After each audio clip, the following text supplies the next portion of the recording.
एक लड़का है, एक लड़की है, अब उसे लड़की के साथ रात गुजारना है, ठीक है।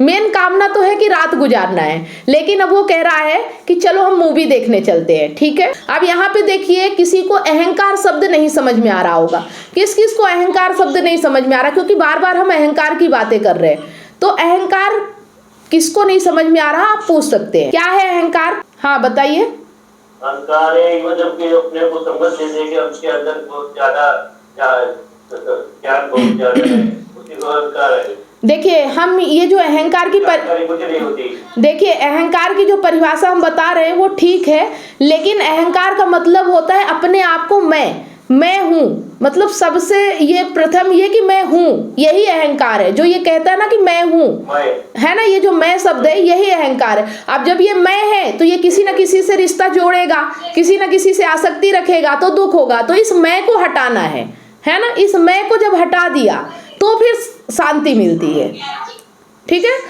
तो ये चीजें हम समझेंगे।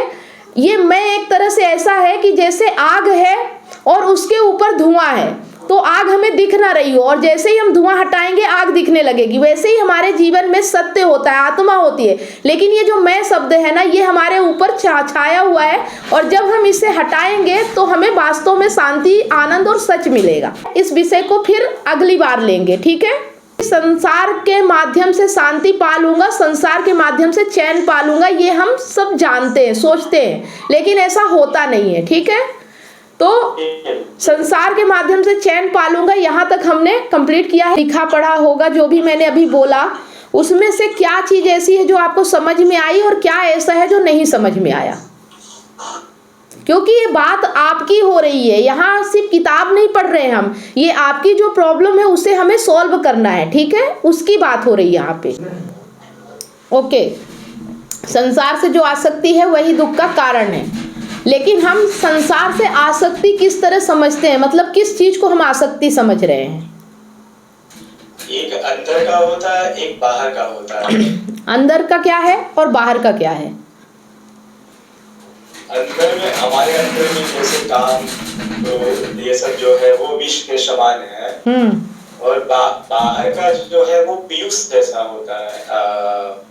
दया, क्षमा, सरलता, संतोष, सत्य, ये सब वो हमको अपने अंदर रखना है, और जो विष के समान काम वासना है उसको छोड़ना है।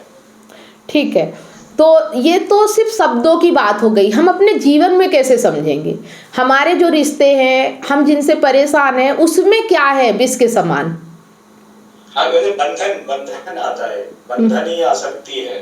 जिसके साथ हमारा बंधन बन जाता है, हम वो एक वर्ड था, हम समझ नहीं पाए। जैसे कि हम लोग सीधे साधे नहीं बात करते, गोला गोला जलेबी जैसे घुमा के बात करते हैं कि हमको आसक्ति है, लेकिन हम वो चीज कह नहीं पाते हैं, हम घुमा के कहते हैं ऐसा। तो वो थोड़ा सा वहां पे मैं समझ नहीं पाया था। ठीक है, देखिए क्या होता है कि जैसे हमें किसी से कुछ चाहिए होता है, ठीक है, लेकिन हम नैतिकता बस की अगर हम डायरेक्ट बोल देंगे तो बुरा मान जाएगा, ठीक है। तो हम क्या करते हैं कि हम अच्छी अच्छी बातें करते हैं कि ताकि उसको बुरा ना लगे, है ना। जब हम कुछ चाहते हैं तो कैसे मीठी मीठी बातें करते हैं ताकि उसे खुश हो जाए, और उसे खुश करने की कोशिश करते हैं, और फिर हम लाग लपेट करके घुमा फिरा के फिर मेन पॉइंट पे आते हैं, ठीक है। जैसे मान लीजिए कि एक लड़का है और एक लड़की है, ठीक है, यहाँ उदाहरण से समझते हैं। एक लड़का है, एक लड़की है, अब उसे लड़की के साथ रात गुजारना है, ठीक है। मेन कामना तो है कि रात गुजारना है, लेकिन अब वो कह रहा है कि चलो हम मूवी देखने चलते हैं, ठीक है। अब मूवी देखने का प्लान बनाया, तो मूवी देखने के लिए 12 बजे भी टिकट मिल सकता है, 4 बजे भी, 7 बजे, 8 बजे भी मिल सकता है। तो फिर वो बहाने बनाता है कि 12 बजे थोड़ा ये प्रॉब्लम हो गई, 4 बजे ऐसा है, चलो 8 बजे की टिकट लेते हैं। अब 8 बजे की टिकट ले रहा, 4 घंटे की मूवी है, अब रात हो गई, 12 बज गए, तो अब घर जा नहीं सकते, तो कहे चलो हमारा यही पास में घर है और हम यहाँ रुक जाते हैं। मतलब कुल मिला के मेन पॉइंट वहाँ है, लेकिन घुमा हम कहाँ से रहे हैं कि हमें, और अगर डायरेक्ट बोल दिया कि हमें तुम्हारे साथ रात गुजारनी है, तुम्हारे साथ जो भी हमारा काम है, रिश्ता है, वो करना है, तो डायरेक्ट चले जाते, इतना घुमाना नहीं पड़ता। लेकिन यही हमारी परेशानी है कि जब हम जो सीधे नहीं कह पाते और घुमाते हैं, तो हमें कितनी सारी परेशानियों का सामना करना पड़ता है। आ रहा बात समझ में? आ गई? है ना। इसी तरह हमारे घर पे भी होता है कि हमें कुछ मांगना होता है तो हम डायरेक्ट नहीं मांगते, हम कहते हैं ये इसलिए ऐसी ज़रूरत है, यहाँ पे ये करना है, वहाँ पे वो, घुमा फिरा के फिर हम मेन पॉइंट पे आते हैं, है ना। डायरेक्ट कहने से हम डरते हैं। तो जो ये हमारे अंदर का डर है और यही हमारे जीवन का दुख है ना। हम बिंदास होना चाहिए कि हमें जो चाहिए वो मांग लेंगे, देगा तो ठीक है, नहीं देगा तो तू तेरे रास्ते, हम हमारे रास्ते, है ना। क्लियरिटी होनी चाहिए, तो इतना जीवन बड़ा नहीं होता, इतना जीवन परेशानियों से भरा नहीं होता है। आ रही बात समझ में? ठीक है। और आसक्ति का मतलब होता है कि किसी पे डिपेंड हो जाना, कि तुम अगर हंसोगे तो ही मैं हंसूंगा, तुम अगर रोओगे तो मैं भी तुम्हारे साथ रोऊंगा। कारण भले ना हो मेरा हंसने रोने का, लेकिन तुम्हारे कारण रोऊंगा, क्योंकि तुम मेरे लिए बहुत इम्पोर्टेंट हो, तुम्हारे बिना तो मेरी जीने की कल्पना ही नहीं है। तो इस तरह से फिर हम सामने वाले को ही अपने जीवन की प्रायोरिटी समझ लेते हैं और फिर सामने वाला उसका फायदा उठाता है कि सामने वाला व्यक्ति हमारे बिना तो रह ही नहीं सकता, तो अब मुझे जो चाहिए वो मैं इससे करवा लूंगी, या मेरे, क्योंकि उसकी भी तो कामना होती है ना।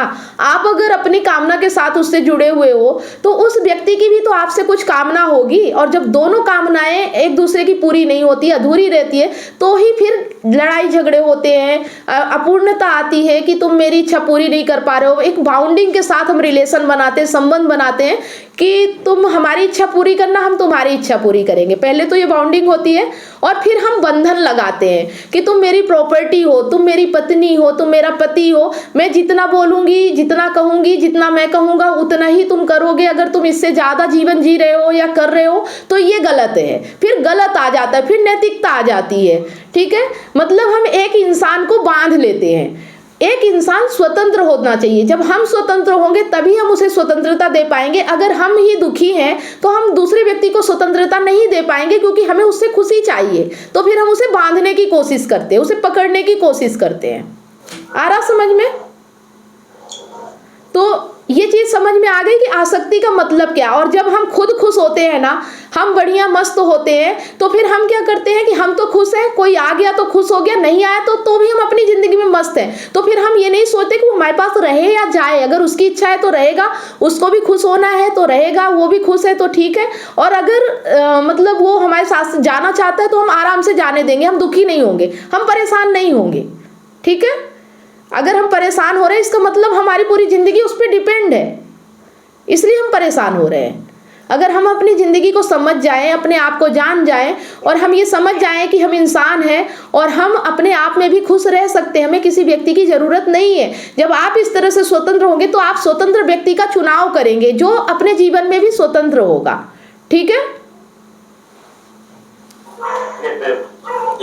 हाँ, लेकिन इसमें एक बात है कि जैसे सीधे सीधे बात किसी को कह दिया जाता है तो वो बुरा लग जाता है, ऐसे वो चिढ़ जाएंगे, गुस्सा करेंगे, तो कुछ भी इसी टॉपिक पे लेते हैं, ठीक, तो गुस्सा हो जाएंगे सामने वाले। अब यही तो आसक्ति है ना कि अगर वो बुरा मान जाएगा तो हमें प्रभाव पड़ रहा है ना। हमें जब फर्क ना पड़े तो ही हम सीधे बोल सकते हैं, जब तक हमें फर्क पड़ेगा हम सीधे बोल ही नहीं पाएंगे। इसी फर्क को तो खत्म करना है ना। ये जो डर हमारे भीतर है इसे ही खत्म करेंगे तब तो हम स्वतंत्र हो पाएंगे ना। जब तक हमारे अंदर डर है, लोभ है, लालच है, मोह है, तो हम स्वतंत्र कहाँ हैं? हम तो बंधे हुए हैं ना, तो हम किसी न किसी को बांधेंगे। ठीक है। इसी के लिए ज्ञान है, ये समझ लेना कि कभी भी हमारी कामना कोई और पूरी नहीं कर सकता। ये चीज समझ लेना है ना। हम प्रकृति में हैं और हम अकेले आए हैं और अकेले ही जाना है। वो तो एक साथी है कि चलो हम जा रहे थे कहीं सफर में तो तुम भी साथ हो लिए, जहां तक चलेगा अच्छा सफर करेंगे, नहीं है तो तुम तुम्हारे रास्ते हम हमारे रास्ते। फिर हम कहते हैं कि हम इधर जा रहे थे तुम उधर जा रहे थे, अब चलो हम तुम्हें बांध के ले चलेंगे, हम जहाँ जा रहे हैं वहीं चलो। तो ये फिर बंधन हो जाता है ना। वो अपनी जिंदगी जी रहा, हम अपनी जिंदगी जी रहे। अगर उसको अच्छा लग रहा है, हमें भी उसका साथ मिल गया है, तो चलो बात करते हुए सफर तय करेंगे। लेकिन अगर बात ही नहीं हो रही है, वो किसी और के साथ भाग रहा है, वो कहीं और मन लगा रहा है, और आप बोल रहे नहीं तू मेरे साथ आ मेरे साथ आ, तो ना आप सफर पूरा कर पाओगे ना वो सफर पूरा कर पाएगा, दोनों परेशान रहोगे। ठीक है। आ रहा समझ में? पर ये चीजें, यही बात है कि इस चीज को हम समझ पाए, इसी के लिए हमें ये सब समझना पड़ेगा। ये जो बुक है, ये जो किताबें हैं, इनमें कोई बहुत बड़ी बात नहीं लिखी हुई है, लेकिन हम समझ नहीं पाते, इसलिए हमें इनकी मदद की जरूरत है ना, ये समझने के लिए। जो हमारी आम जिंदगी है ना, उसको हम सही तरीके से कैसे जिए, इसी को समझने के लिए ही ये हमारा ज्ञान है। नहीं तो अगर आप खुद ही समझ जाए तो ज्ञान की जरूरत ही क्या है।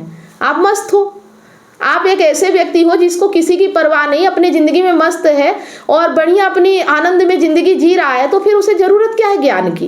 लेकिन हमारे जीवन में आनंद नहीं है, शांति नहीं है, चैन नहीं है, इसलिए तो हमें ज्ञान की जरूरत है। ठीक है। और जो पर्सनल बातें हैं वो इतना ज़्यादा यहाँ करने की ज़रूरत नहीं है, क्योंकि हमें सीखना है, क्योंकि पर्सनल बातों का कोई मैटर ही नहीं है ना। जो बातें हमारे मन में है उन बातों का तो कोई अस्तित्व ही नहीं, हम तो लेके बैठे हैं उनको, इसीलिए तो हम परेशान हैं। तो अब हमें उन बातों को ध्यान नहीं देना है, हमें ये देखना है कि जो हम यहाँ सीख रहे हैं वो कैसे अप्लाई करें हम जीवन में। ठीक है। इतनी सारी काउंसलिंग करने के बाद मुझे रियलाइज हुआ कि लोग अपने रिलेशनशिप और लाइफ से कितने ज्यादा परेशान हैं। जबकि मैंने अपने YouTube चैनल और Facebook पेज पर हजारों वीडियो रिलेशनशिप से रिलेटिव फ्री में डाल रखी हैं, फिर भी लोग पर्सनल काउंसलिंग चाहते हैं। नमस्कार दोस्तों, मैं कमलेश सोनी एक रिलेशनशिप कोच हूँ। 2019 से लेकर आज तक हजारों लोगों को मैंने फोन पर मदद किया है, जो लोग अपने रिलेशनशिप प्रॉब्लम्स को लेकर मुझे कांटेक्ट करते हैं। अब मेरा ये मिशन है, जो लोग रिलेशनशिप प्रॉब्लम्स को लेकर हताश और निराश है, ऐसे लोगों की मैं मदद करूं, ताकि लोग अपने रिलेशनशिप को खुद ही ठीक कर सके और जीवन में हमेशा खुश रहे, ना कि निराशा की ओर आगे बढ़े। जिस तरह से आपको बीमारी ठीक करने के लिए एक्सपर्ट डॉक्टर की जरूरत होती है, वो चेकअप करके आपका इलाज करता है, उसी तरह से आपको एक काउंसलर की जरूरत पड़ती है आपकी एग्जैक्ट प्रॉब्लम को समझकर उसका सलूशन देने के लिए। तो आप दिए गए नंबर पर काउंसलिंग के लिए अपॉइंटमेंट बुक करा सकते हैं।